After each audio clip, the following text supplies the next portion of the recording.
Niken Salindri. Sugeng dalu. Ketemu ana ing Desa Ngadipura, Kecamatan Wonotirto, Kabupaten Blitar. Luar biasa. Iya. Kita bertemu lagi. Iya. Ngendikane Pak Lurah dulu pas zaman kecilanmu dulu sampean pernah main di sini. Emang aku pernah kecil. Tuh. Lah piye? Kan aku lo besar terus. Oh, besar terus. Maksudnya zaman SD. Iya. Nah, pernah main ke sini katanya Pak Lurah tadi pas kula rembakan kali Pak Lurah. Terus ini ke sini lagi. Wah. Alhamdulillah. Terima kasih buat desa Ngadipura. Ngadipura. Semoga sak bibare nanggap wayangan dalu niki Desa Ngadipura Kabupaten Blitar dan sekitarnya tansah pinaringan rezeki ingkang kathah barokah. Amin. Ora lokaning malah kebak. Amin. Mugi-mugi panjang yuswanipun. Amin. Awet leh momong anak putune. Amin. Terus mugi-mugi sedayanipun amin. Sing duwe utang muga-muga ndang apa, Dik? Ndang lunas. Amin. Sing jomblo muga-muga ndang Entuk pacar. Sing wis entuk pacar muga-muga ndang rabi. Amin. Nek sing rabi muga-muga Ndang meteng. oh iya. Nek wis meteng muga-muga ndang pegatan. Hei! Wah, iso jelundrunge ngono. Alhamdulillah. Terima kasih kepada Pak Kepala Desa yaitu Bapak Kepala Desanya yang mana? Pak Eko. Mana Pak Eko? Ngacung Pak Eko. Yang bernama Pak Eko. Pak Eko. Ah, iya ya yang hitam itu ya. Hitam rambutnya tapi apa? Pakai kemeja putih itu ya? Nggih. Oh ya. Sugeng dalu Pak Eko. Sehat selalu nggih, Pak. Mengke katuran mingga-minggi nggih, Pak. Nggih. Oke, sudah disiapkan? Loh. Apa kok sudah disiapkan ki? Maksudnya apa? Dompetnya. Oh, dompetnya. Rugi dong. Wah, iya. Masa munggah panggung rang. Gitu, Pak. Rang jaluk request maksudnya, Mas. Salaman sih karo Pak Dalang. Kan ndak mau aku kalau saliman sama wayangnya ya yang punya wayang no. Ya sama wayangnya dulu saliman sih. Saliman nah. Kok gur util-util tok. Lah ini tangannya segini. Kan mendekat tok. Muah. Ndak mau aku dicium wayangnya. Kenapa kok gak mau sama wayangnya? Orangnya aja. Ngene orangnya kok kimpenaneh lho kok sampean. Ya. Kok kimpenaneh luar biasa. Salim dulu. Wis kalih dilaki piye? Lipstik iso diusrek-usrek ning tangan lho. Kalih dilaki nganti ilang delokan tugel gulumu. Iya. Elek ya. Totoane nyawa lho Dik Niken. Tadi berangkat dari rumah apa dari tanggapan? Dari rumah. Oh, dari rumah. Aku tuh sakit, kamu nggak tahu toh. Kok tanggapan karo aku kok sakit rumah saku. Ya berarti kan jaluk tombo. Ning kene duduk kene. Ning alun-alun loro, ning kene loro. Ya kan berarti kan tombone sampean Thomas. Lah aku kan duduk dokter yang bisa mengobati kesakitmu. Ya toh. Tapi kan kamu mengobati rasa hatiku. Setetek kan? Setitik. Setitik. Sithik tenan, setetek gede. Terus piye? Lek ambo berarti setotok.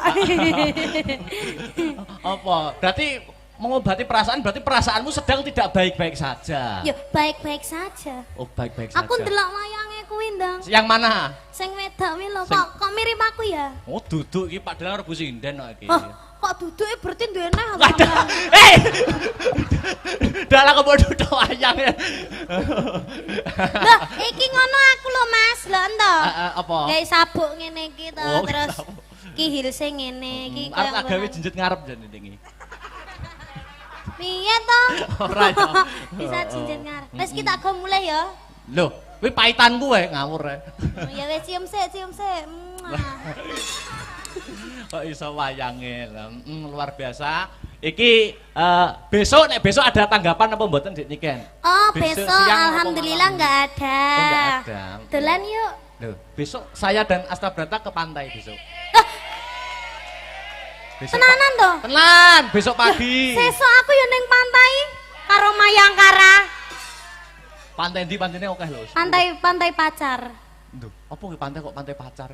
Loh, iya pantai Pacar ki Tulungagung. termasuk Tulungagung apa Blitar ya? Heeh. Oh, Tulungagung. Kalau pantai dekat sini tuh pantai apa, Pak? Pudak, pantai Pudak. Oh, pantai Kuda. Pudak. Ikut. Pudak. Pudak. Heeh, jadi nanti pagi habis wayangan ke pantai. Ikut. Ikut muga. Ikut. Ruang saku kok luar Iya. biasa. Iki ngene, Dik. Sampean kan seniman yang lagi naik daun. Duduk mono apa gak kesel to? Duduk sing penak to. Duduk sing penak, Dik. Dik, Dipangku. Ya wes dipangku Mas Victor ae nek. Duduk sing penak to, duduk sing penak. Sampean kan seniman yang sudah naik daun. Apa-apa iso campur sari oke, pop yo oke, dangdut apa meneh, ya toh? Heeh. Sampean ora ketang sithik ae, ora ketang sithik njajal ndalang ngene kene, Dik. Dalang to? Heeh. Lek trimo dalang ya kecil to, akbar iki kok. Akbar iki kalih kula anak apane lho, ora anak apa-apane. Umpama gelem dalang kalah payu aku. Tenan, kalah payu.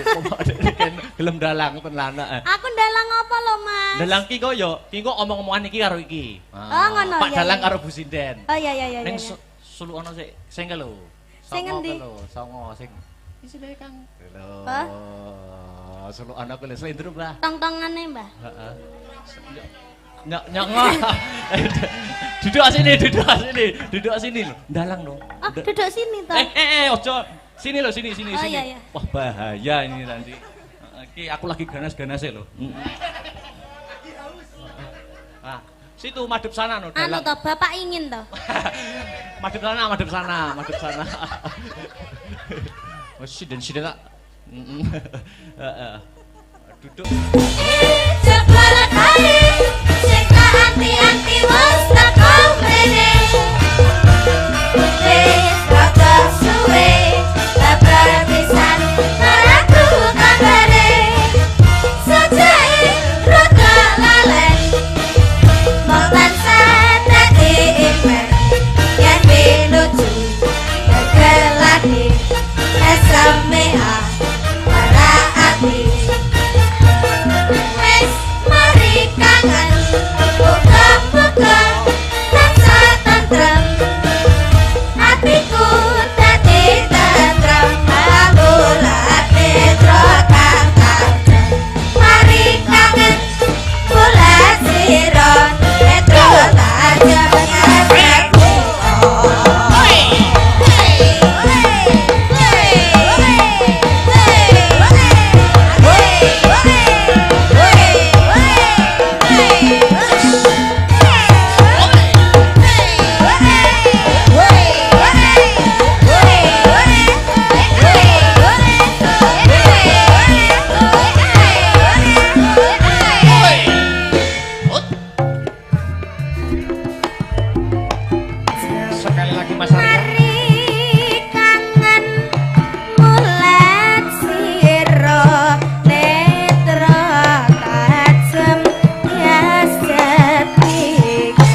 kamu perjalanan nganjuk nganti tekan Ngadipura.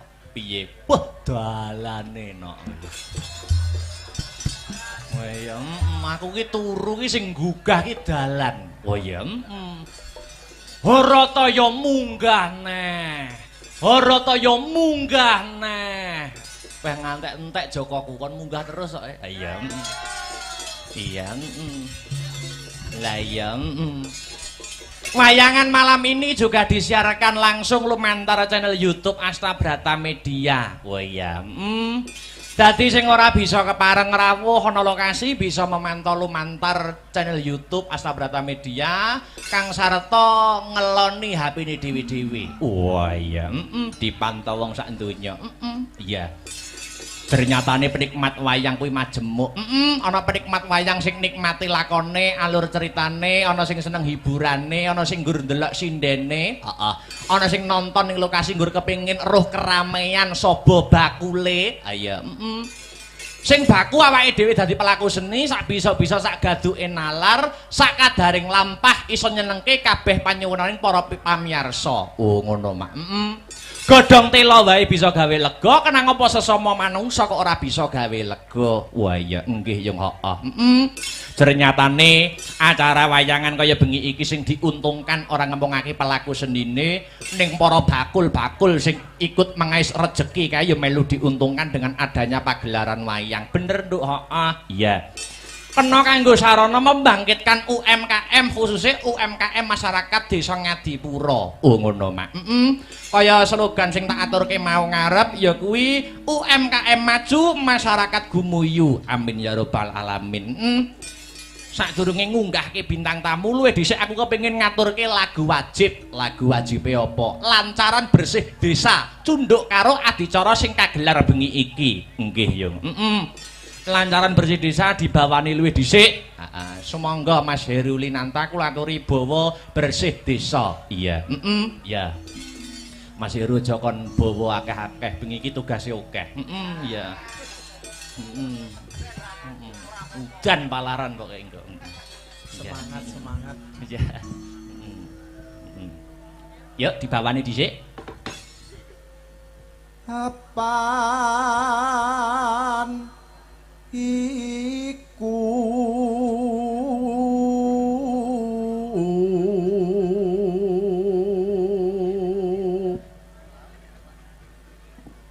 dadi kewajiban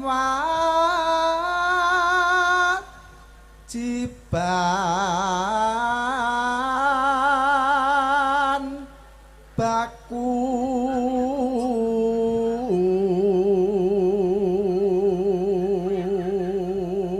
Season hiburan ana ing wayangan kuwi ping 2, heeh. Limbukan karo gara-gara. Nek limbukan wayange cangik limbuk wis biasa. Biasa, lumrah diganti-ganti no. Ayo. Diganti sapa? Pak Dalang.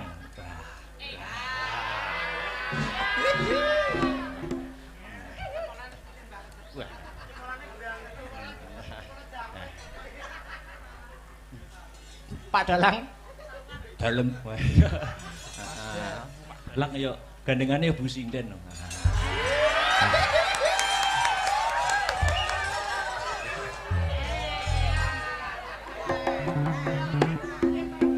Lanjut. Iso warga iki. Yo. Yo lanjut. Ayo bersih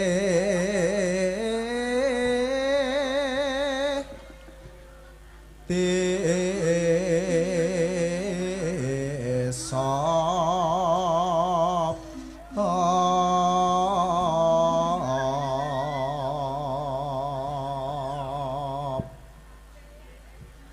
murih adoh sukar sakit.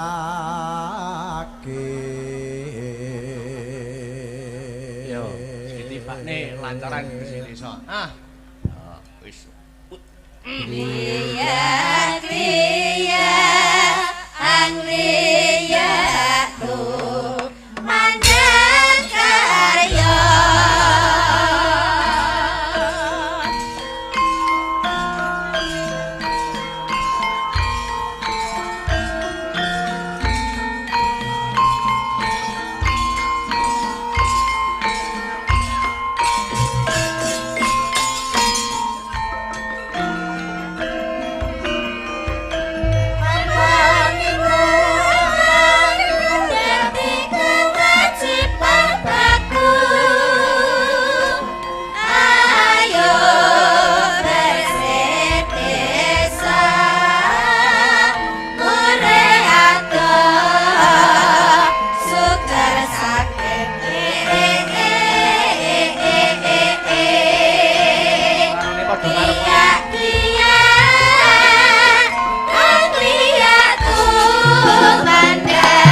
bersih desa wis katur Mas. Heeh.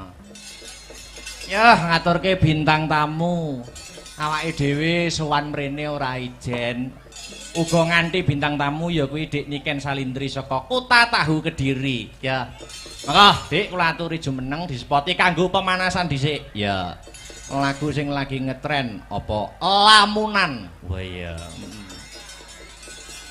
Monggo dadekne Mas Tris, ayo. Ya.